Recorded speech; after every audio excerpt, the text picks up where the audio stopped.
very valuable information about chronic fatigue. And many entrepreneurs are very hardworking, and they might be saying, yeah, I should have a balanced life, but I need to build my business. The business needs to survive. I don't have time to sleep. I don't have time to do this and that. Then what would be your advice on what would be the first signs of possibly having a chronic fatigue? Okay, welcome back to the featured coach episode. Awesome community, and thank you for tuning in. Just shortly, I just started doing these featured coach episodes inside this community because I started seeing a lot of great people joining the community and introducing themselves and sharing some value. Then I thought that, hey, a lot of these people would actually have some great value to give to other coaches and entrepreneurs. And Geoff Brown is one of the guys, when I asked about it, who jumped right in, and he introduced himself in a very professional way, and he wanted to feature himself in the community. And I thought that he has some great value to give to other entrepreneurs and coaches too. And Geoff is a complementary therapist specializing in acupuncture, massage, and Reiki at the moment. And his coaching needs is to help people with chronic fatigue become more energetic and have better mood using his stress-free energy boost formula. So this sounds very interesting. I want to hear more, and probably most of the community want to hear more. And welcome to the podcast. I'm saying podcast because I'm making podcast. This is not a podcast yet. Yeah. Maybe this will be a podcast episode later if we figure it out. But this is just featured coach inside the community. But welcome, Geoff. Thank you. Thank you. Yes. So tell us a little bit more about yourself. If you, whatever you want to like share a little bit about your story and how did you get into doing what you do right now? Right. Yeah. So recently, I did a course in NLP. So I'm certified in NLP, Timeline Therapy, and Hypnotherapy.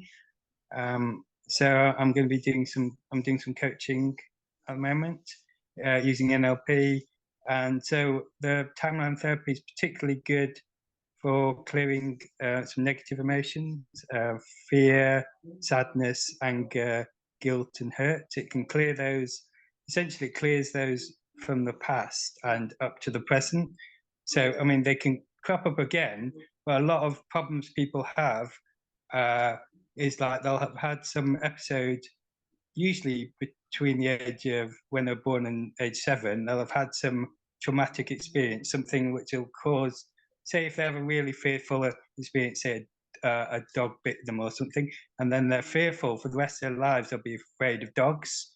Yeah. And it might impact them, or maybe they're scared of heights or something. So every time fear comes up, they might have a exaggerated emotion rather than the average person. Obviously, you have to be fearful of fires and falling off things and that kind of thing. That makes sense, but you've got an exaggerated response, and that also can, and with anger as well, it can, you can that traps a lot of energy, because if you're always angry, you're just like, you're thinking, if you're resenting your boss or you're resenting people, then that's actually causing illness as well, because it's not clearing out your system. Or maybe you shout at people, you get into fights or whatever. So it's causing a lot of problems. And if you can clear that away, that's helping you behave more normally, react more normally, and also it's better for your health if you've not got all this fear or this anger inside of you, and that sort of thing. So yeah, and it's really good for, and a lot of people with illness, it's that that traumatic experience has caused a lot of energy is trapped there, because they keep on reliving that same thing over and over again. So if you're in a car crash, you just keep on thinking about that, and maybe you're fearful to go out, and it makes a big difference in people's life. If that can be cleared away, think of all the energy they'll have, how they can react more normally and behave more normally, which helps, you know, helps them generally in their lives. That's really wonderful, and it's very true that, you know, some things happen to us, like for each of us in life, and some traumatic experiences, and some of them might be very challenging indeed. Also, the Mm, people who I work with like gone through very difficult things, but if the same thing, like you mentioned, the car accident, it's a very traumatic experience and a very bad thing. mm, But is it really mm. real that 20, 30 years later you still get like triggered with the same emotions? It's, of course, it's not really happening, but it's the trauma, like you mentioned, on the back of the on the back of the mind, that is like going, keep going back to those same emotions. Well, it can be. Say if I mean, often it'll be something when you're quite young, and they say like, if you think, you know, I wasn't angry when you're young, but perhaps, you know, perhaps someone didn't feed you on time, and you get, I mean, not really Mm, angry, but you might get grumpy as a baby that, you know, your needs are not being met. Maybe you're left with a wet nappy or something. It just, and that's it. That might be the initial trigger, but then you have other parts of your anger later in life, and it just builds up. It doesn't, if it doesn't yeah, get cleared away somehow, if you don't have a process to clean it away, you just get angry and angry. You might just, and then you might just be shouting at people for no apparent reason, just because you've got this. It might, yeah, you know, you could be shouting at your partner because you're angry at someone at work, or you've someone, you know, you've been in a car crash, or whatever. You've just, and then it gets out of hand. You know, you could be shouting at yeah, people for no apparent reason, and then you're not behaving normally, and you can't get on with your life properly because, I mean, or fearful. If you fear, some people are fearful of going out of the house, and then, you know, yeah, what sort of life are they living if they're, you know, agoraphobes, if they can't get out of the house, then they can't really interact with people on a normal level. So for some, mm, I mean, for a lot of people it just might be minor, but for some people, if you can't get out of the house, or fears stop, for a lot of people it might be stopping them doing something really important in their life. And we've got another thing in NLP called parts integration. So you might have something like, part of you wants to go and get that new job that you're excited about, but another part wants to stay safe in the place you are. And then if you keep on doing this, to play safe all the time, you might become to resent having yeah, not taken that opportunity. You'll see other people. It's like, look, see, Bob, he got that job. You know, if only I'd gone and applied for that job, I was scared. You know, I didn't want to yeah, leave my safe environment. So that can also be a problem. There's a lot of times where you've got internal conflict. You might think like part of you wants to go on holiday, but another part of you, for whatever reason, you know, is scared of flying, or it might not even be that. It's just you've got some sort of internal conflict which is stopping you behaving, you know, normally, as it were.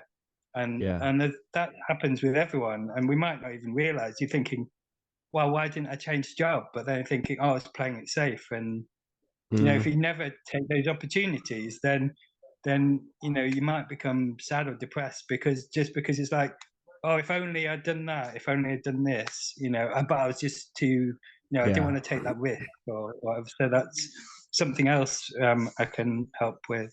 How much do you think these things happen without people even like realizing that there is these old patterns that are running them?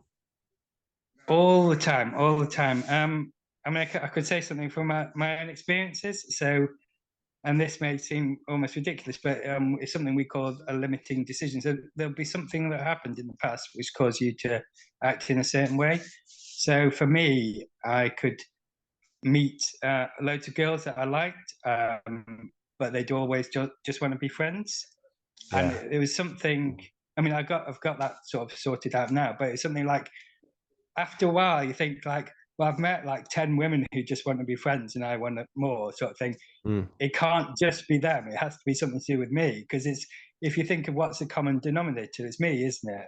yeah, yeah, I mean, maybe they had something else going on where it's like, you know, that, I don't know, because sometimes it's obviously two people involved, but if it happens enough, there's got to be. So a lot of things is like, the Buddhists would say, um, we are what we think. With our thoughts, we make the world. So essentially, it's our conscious and unconscious thoughts and actions creates your whole world, basically. And it might not be something you're aware of.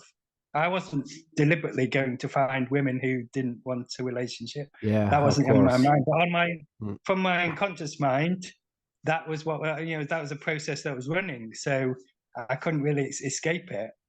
Yeah, And a lot of people have a different things running, and it could be anything, but it's like and quite often it's something that happened maybe when you're like 2 or 3 years old, yeah, or whatever. And for a lot of people that we say about with money, making money, if you heard your parents saying, those rich people, they're mean, or they're mean spirited, or you heard something negative about making money, you yes, know, yeah, um, then you might find it hard to make money. There's and you wouldn't be thinking, oh, you know, you might not think that's why you can't make a lot of money, or maybe you make yeah, some money and lose it. It's because like unconsciously you've got something against people who make money.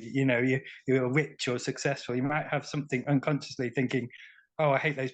That rich person, that politician. You see their car, you think, oh, you lucky bugger. You're not thinking. But whereas if you're thinking like, good for them, they've went out, they've done some work, been successful. And yeah, obviously, you may need to clear some things from the past. But if you have the mindset of like, good for them, if I do something similar, maybe I can be in that position. Whereas some people might yeah. going, oh, I hate that person. He's rich. He must have They screwed must be loads of people stealing over. something. Or something, yeah. If you keep on having negative thoughts and actions, you're going to Yeah, have negative things keep coming in your life. And it's also a thing from science as well. There's something called the brain reticular system. So the brain can only cope with a certain amount of things. So it has a filter. And if you keep on thinking of the same thing, so say for example, this is a really obvious one. Say if you've just bought a car, say if it's red, like red Skoda, for example, you keep on seeing red Skodas after that. Whereas before, you wouldn't have been thinking about it at all. The brain is filtering certain things. So if you keep on thinking of things, they'll keep coming. So if you keep saying, "Oh, I don't want a boyfriend who keeps, sleeping around," but then your brain is kind of put that to the forefront. So that'll keep happening. You won't get away from that. You'll keep. mm, Whereas if you put that a positive spin on that instead, for the future, you go, I want a trustworthy boyfriend, for example, then you're much more likely to attract that person into your life, rather than whatever you say you don't want is going to come, and whatever you say you do want is going to come up towards you. So yeah, you really want to be focusing on the positive things in your life, and being, the gratitude's a great thing. If you keep every day, you think of a few things you're grateful for, you're more likely to have more of those sort of things come into your life. So the worst thing you can, I mean, I can understand, like, if something's bad happening in your life, it's good to get it off your chest sometimes, and yeah, not like hold it in. But if you constantly complaining, guess what? That you're going to get a lot more things to complain about, because the universe, there's plenty of bad things in the world, so they're just going to come your way and keep coming your way until you change your mindset. yeah. And thank you very much for sharing, first of all, some of what you've gone through, like the challenges, and also like the solutions, and the whole concept of this, what you've been learning. So one thing is that what I've noticed is that many people, like you said, it for you it was like you need to be honest, like the truth will set you free, that okay, hey, Mm, it's not that all these yeah. women are stupid and they're just bad, and they just use men and all this. There was a common nominator. It was not the 10 girls, it was you. So where did you find this on? I would have actually a question and a deepening question also, like how did you Mm-hmm. get into this place, to really find the honesty of, hey, it's me the problem? And second wise, the deepening question for me is that how did you deal with it without feeling like sorry of yourself and self-pity? Because many people, there is two kind of people that I found. One is that they never admit they have anything, they are perfect, and that's impossible to grow or to overcome the problem. And then second type of people sometimes is that they admit they have a problem, and for they are worthless. So how did you first of all come into the place to realize that, yeah, it's me the problem, but without from a place of self-pity? Well, I used to read the Dhammapada quite often. So it's the sayings of Buddha. So it's a collection of about 20 or so verses. And then the first one is called Choices, and it carries on. It's like you are what you think, and it carries on. It goes on to say like it says something like if you keep thinking impure thoughts, trouble will follow you as surely as the wheel follows the cart, the horse that draws the cart, or the ox that draws the cart. So essentially, because I've been following Buddhist thought, it's like, well, if you accept that, and it's really important to accept that everything in your life is to do with your conscious and unconscious thoughts and actions. If once you accept that, you get beyond kind of victim culture. So essentially, if you think something else is causing your life to be how it is, then you're a victim of whatever that is. You can't get away from that. If you think it's like, oh, I know Helen's always mean towards me, and that's why I can't succeed, or whatever, my boss, then if you believe that, then there's nothing you can do about it. But once you realize that it's all to do with you, obviously it's partly to do with them, but you can't break away from that cycle if you don't accept that everything's to do with you. I'm not saying, some people are obviously having a terrible time in certain places, and that's obviously not great. But for most people, if you've got a chance to do things especially in the Western world, you've got a chance to change your mindset, to meditate, to think differently, to act differently, then you should go ahead with that. And once you've accepted it's to do with you, but without blame, but without feeling sorry for yourself because of it, then you've got the opportunity. If you caused it, then you can change it. So that goes together, obviously. And I mean, I personally work with a coach, and he used some NLP and Timeline Therapy to help me with that. But essentially, I mean, obviously, if you're really ill, you might be feeling sorry for yourself. But usually there'll be something you can do about it, whether it's changing your diet or your sleep schedule or your exercise regime. I mean, some people can't do a lot of exercise, but doing as much as you can and having a positive mindset often allows you to see more opportunities, because there might be opportunities for you to change and for things to get better. But if you're kind of getting depressed and looking down always, you're not going to see that. You're not going to see those opportunities. Those opportunities that are out there for you to do something about it. So for some people, it'll be like, well, I'm waiting for the doctor to make, or the pharmaceutical companies to make a pill to make me better. And that's one way of doing it, but you might be waiting a very long time for that. So there for a will be lifetime. some things there will be some things you can do to make your life significantly better. And it's up to you to make the choice. And there will be people who can help you with that, or there'll be ways of doing things that can help you. And even if you haven't got a lot of energy, you might be able to meditate, you might be able to learn Reiki or something. There's plenty of free stuff around if you want a little bit of a boost. But if you want significant change in your life, there's people out there who can help you with that. And as long as you have to pick and choose who you want to work with, obviously, but that there's opportunities available for people to change, for people's lives to get better. I mean, I've seen some of your Facebook posts about gratitude, and I've done something similar, and other things. Like if generally speaking you're positive in your life will get better. And that's my belief anyway, and I think a lot of people feel the same. That's one reason definitely why I post them, because I believe that too. And the one thing what I've noticed is that many times people say that I know I should be grateful, and sometimes I actually see people posting things like, I have been doing this grateful thing and these practices, but nothing is helping. It was wrong.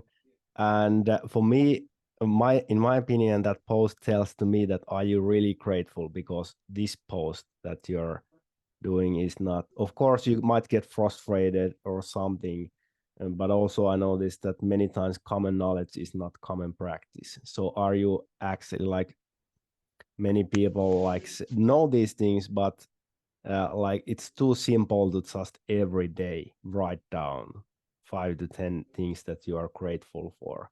So what would your advice to be for somebody who has been maybe making those practices?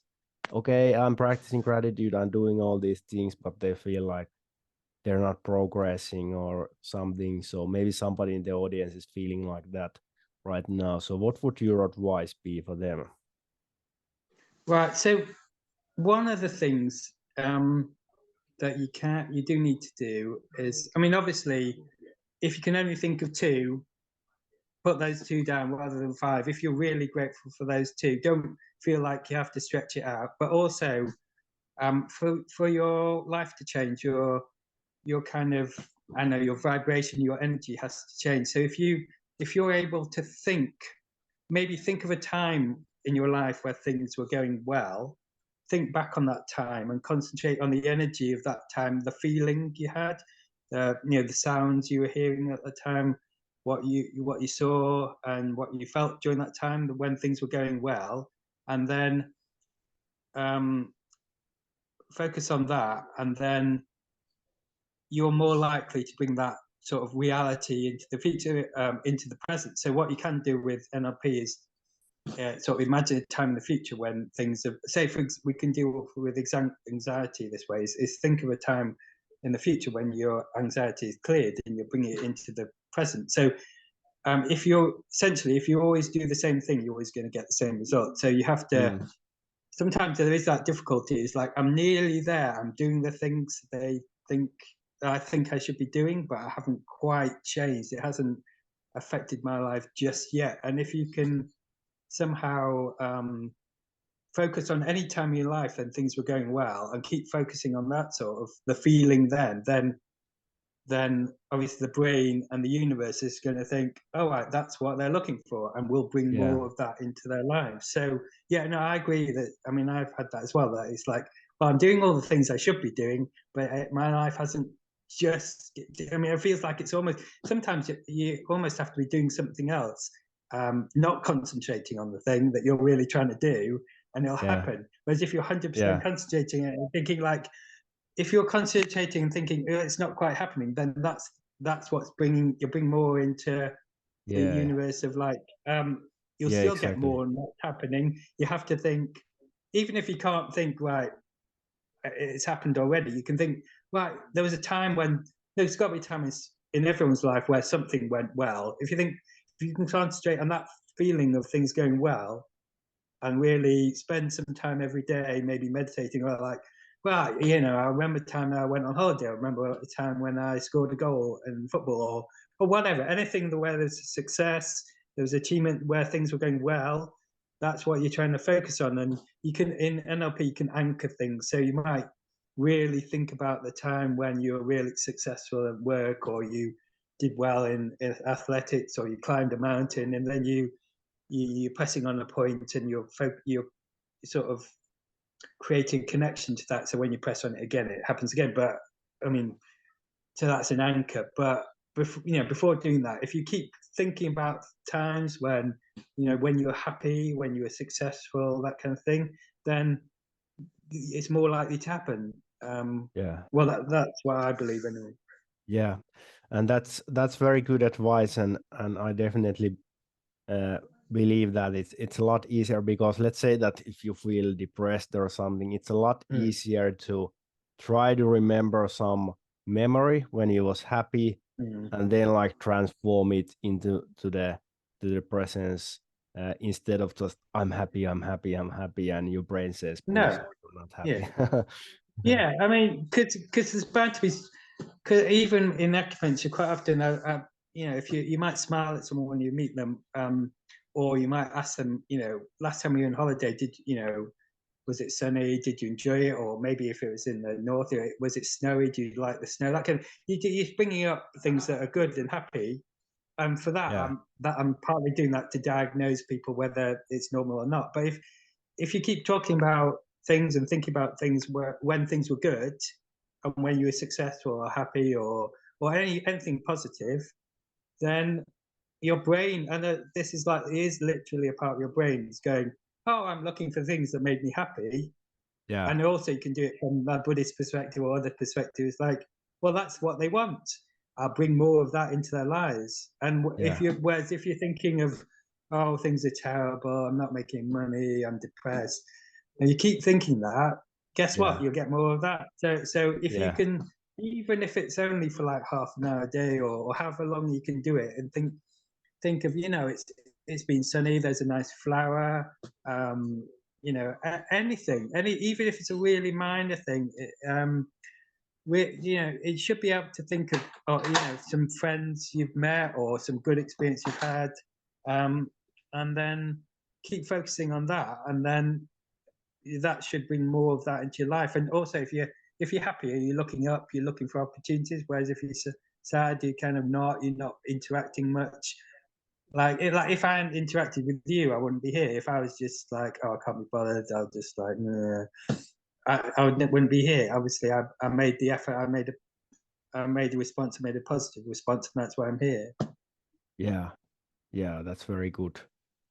That's very good.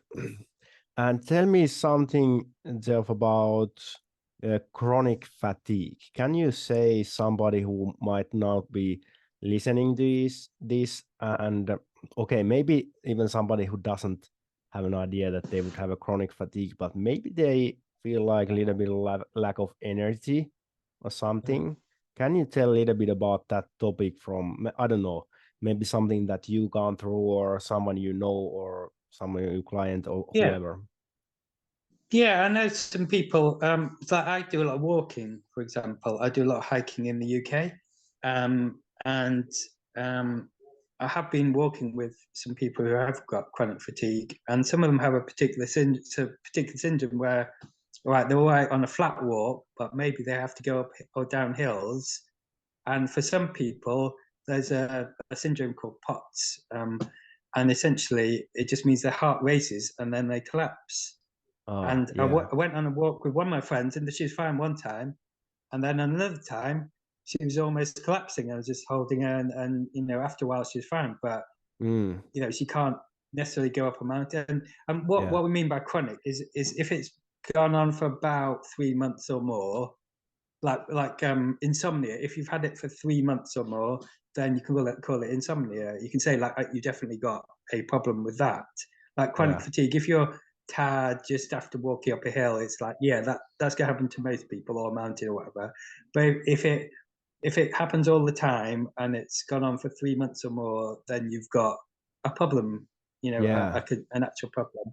And then for some people, what you need to do is just, for them, with people with chronic fatigue symptoms, they have to almost like ration like imagine they've got fairly low batteries, so they can't push themselves too far. As long as they know their limits, they might go like, well, I can go out to see my friends, but I can't, be out all day. Otherwise, I'll tire myself out, and then I'm really crashing. So they might go, I'll go out and see some friends for a few hours, and then I'll go home and have a rest, or I'll just, I'll walk around the park. I won't try and climb lots of hills until I'm ready. So what's advised now is not, do a bit more each day. I mean, that may or may not work, but that's not meant to be a thing. So you should work within about 2/3 of your limit. Because if you went over your limit, you might well be crashing for a long time. So if you go within 2/3 of the limit, maybe that'll build up, maybe it won't. But yeah, I mean, and also like it's useful to set boundaries and set things. I mean, if you can use like Google Calendar or whatever system you like to arrange like a sleep schedule. If you're getting tired, maybe you're not getting enough sleep, so you've got to set up your life. So say if you want 7 hours sleep, you have to wake up at a certain time. Make sure you're asleep 7 hours before that, and that might mean you need another half an hour before that to read, and before that you should be not having caffeine and not having too much screen time, that sort of thing. So there are ways of of helping. And if you organize your schedule, if you know, say if working for like 5 hours is too much, or 8 hours too much, and then work out how much you can work without getting overtired, and make sure you schedule breaks. And if you schedule things into either diary or Google Calendar or whatever, then you know, oh, I've got that coming up, and maybe you need a bit of rest before that thing. Or if you're going back to work and you're feeling tired, you just maybe have to do it gradually and work part-time to start with. And so there's, I mean, obviously there's things I can do with NLP or other people can do with coaching or other things on top of that. But yeah, if you're generally feeling tired, it's probably because you're overworking or you can't sleep. There might be some disease or other thing causing it as well. But it's often not sleeping well, not eating well, not exercising well. And obviously for some people, it might be some underlying condition, which means it makes them difficult to do some of those things. But most people who eat well, sleep well, and that sort of thing, are going to be healthier. And you need a balanced diet, whatever's appropriate for you, because it's different for everyone. But yeah, you just got to keep an eye on. Say if you were, people say you wouldn't let your phone battery go dead. Well, it should be the same with you. It's like make sure you have plenty of rest and do the things you should be doing. Whatever exercise works for you. It might be walking the dog, might be out in being out in nature is great for mental health. Okay, thank you very much for that, Geoff. Very valuable information about chronic fatigue. And well, there's also one topic, because maybe a lot of entrepreneurs feel like, many entrepreneurs are very hardworking, and they might be saying, yeah, I should have a balanced life, but I need to build my business. The business needs to survive. I don't have time to sleep. I don't have time to do this and that. Then what would be your advice on what would be the first signs of possibly having a chronic fatigue? Well, I think you just have to compare it to how energetic you feel normally. If you regularly start to feel more tired than you used to, and it's more that you used to be able to do, then it's probably not a massive problem. But if you find like, oh, I can go to work, but I can't see my friends because I'm too tired and I have to keep making excuses. I mean, it might be, you might have a serious problem. And I'm not I'm not saying that it's not a problem, but if you're starting to feel like, oh, I can go to work, but each time my friends say, do you want to go out for a drink or whatever, meet up, and you keep saying, well, I'm too tired. Or you wake up in the morning, you feel too tired to get anything done. So when it's impacting on your life, then it's a problem. And if it's not really impacting your life, then it may not yet become a problem. It might be you're not sleeping quite as much as you want, but it's not actually, there's no part of your life thinking, well, I don't have enough energy to do this or do that. Then it's not yet become a problem. It's when you go like, well, I haven't got enough energy to cook or buy the right food and cook the right food or see my friends or do my work, then, so it hasn't, when it starts impacting life, then you should know, you'll realize you don't quite feel like normal any of the time, really. Yes, and that's very important. And like you mentioned, while many times entrepreneurs might think I might cut from sleep, I might cut from exercise and this and that, but then in the long run, like you mentioned, this chronic fatigue will cost you a lot more. So yeah, I mean, I'd say, and what we're doing at the moment is a 60-day program where we're fitting in 5 or more good things in our life. So it might be like one of them's a home cooked meal. One for me, it's like walking outside, doing Tai Chi, eating through, doing my martial art. Just anything that suits you that's positive. If you keep on doing that every day, then when you come to your meeting, when you're meeting your loved ones, when you're interacting with people, you're in a better mood, you're in a better positive mindset.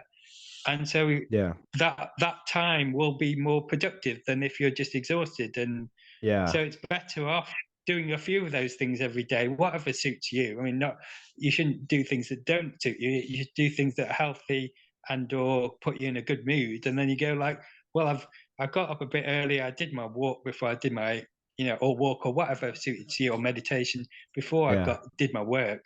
And that work, those 2 hours or 3 hours of work in the morning, would be really productive. Yeah. Whereas if you didn't do anything, maybe they'd be less productive.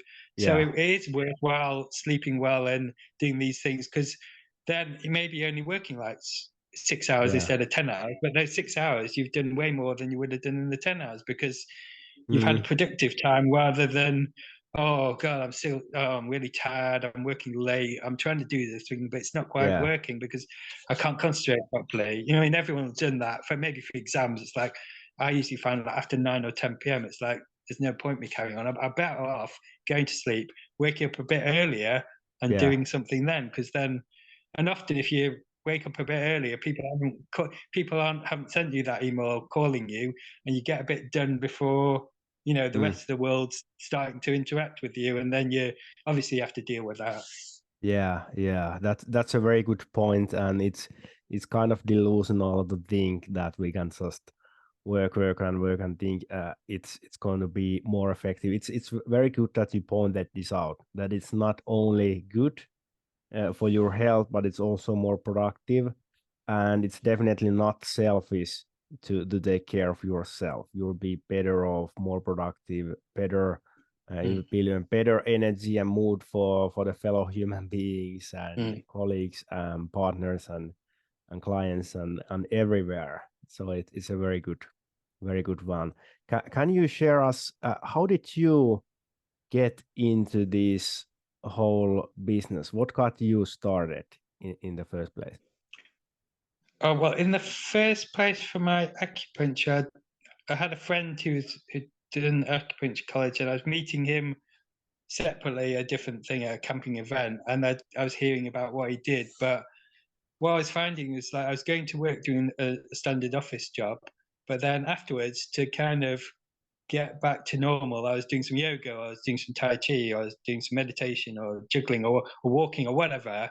So after a while, I thought, well, actually, if I'm doing some work that fits more with my lifestyle, then Yeah, it won't drain me as much. I'll feel, I mean, obviously the other thing paid me some money, but other than that, I wasn't interested in it. So if you're yeah, doing something you're actually interested in, then you have a better mood at work. And you won't be yeah, thinking, God, I sit in front of this computer for the next yeah. 9 hours, That's to not get any healthy. money. Yeah, Yeah, so that's what initially set me off. And quite recently with the coaching, it was more the case of, actually I was getting quite angry for no apparent reason, but I think some of it is just like, it was stuff coming up from the past that I mm, was trying to surface and get dealt with, basically. I think when I was younger, my mum said, like, I'd run into a wall and I'd be banging on the walls, blaming the wall for, or falling out of bed or something, and going, I think she said it's like, no likey bed, as in, like, I didn't like this new bed that I'd got. Because I'd gone from maybe a cot or whatever to the bed, and I'd fallen out of the bed, I was blaming that, and I was getting angry. And later in life, I wasn't angry at all, particularly. But then yeah, I think it was coming up naturally, so something could be done about it. yeah. And it seemed a bit weird, but it was like rising to the surface. I was thinking, like, I'm not normally this angry, Mm. but yeah. Yeah, you notice it. You kind of like notice the pattern in yourself, and then I assume that it was like first helpful for yourself, the whole thing, this NLP and that thing.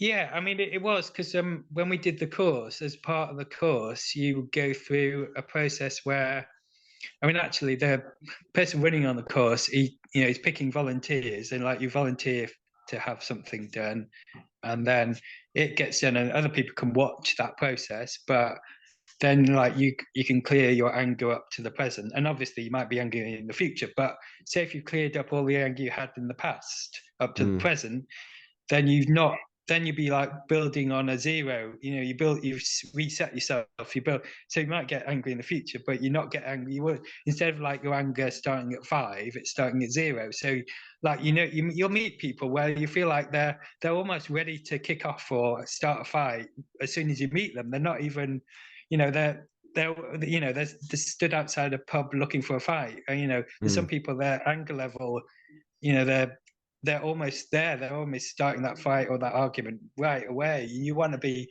back to normal where, all right, if the extreme things happened, you might get angry, but you're not going to go straight to that point. You're not going to start that fight right away. You might have a bit of an argument with someone, but it's not going to escalate quite as quickly. Yeah, exactly. So some of these early things kind of like reflected on your life then later on.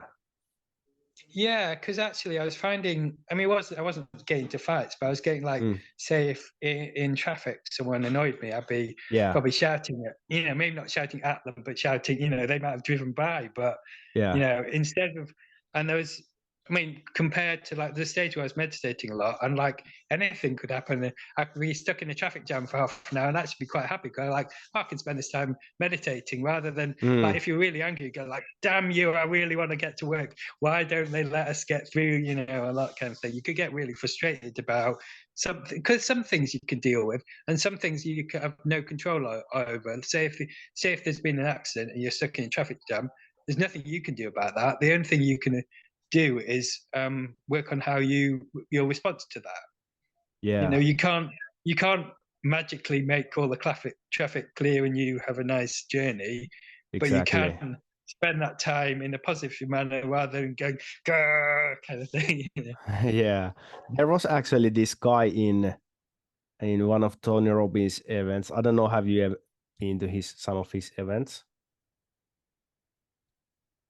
No, I haven't. No. Yeah, but this guy who was featured there into his like interview, and he was actually in traffic, and he actually was beating the shit out of people when they were honing him. He raced out of the car and really beat the shit out of him, and he was in jail and every places, and now he's actually building his own coaching business. I also shared one of his posts into this community because you can change old patterns, whether it's anger or shame or self-pity or whatever. It's like they can be changed, and it's very, very great that we have people like you, Geoff, first of all, who you realize that okay, whatever it like it didn't happen as rough as this guy, but anyways, you recognize that there is these patterns that are not serving you, and you found a way to get a hold of them, and because you seem like a very guy with a real sense of humility, like the first thing that you told me is another example of seeing that, oh, these girls, the dates are not interested in me, it's actually me. Like, it's the first step, in my opinion, always the humility of recognizing there is a problem, it's me. But like, if I want to summarize what you have been talking in this episode, is that you also said that you realize that you can change if something happened. I have one more question. If something happened and all of a sudden this video went viral and reached 50 million people, then what would be your one message for them? One message. Well, I think just in general, work towards being positive in your thoughts and actions as much as you possibly can. And if that's not the case during a day, reflect on what happened that caused you to be less positive and see if you can do something about that. So you're obviously working towards being as positive as you can, but reflecting any time when that's not the case and see if there's anything you can do about that. That's very good. That's very good advice and good to end. And then lastly, if people want to reach out to get to know more about you, where can they find you? Well, I'm on Facebook and on LinkedIn and Instagram, and I've got a web page as well. But I'm sure we can arrange to get a link. Yeah, I will place it. Yeah, I will place all these in the description of this post. Okay, great. That's cool. That's cool. So thank you very much, Geoff, for visiting, and I'm wishing you a lot of luck in in your Yeah. journey, and success and happiness. Thank you. Thank you. Thank you.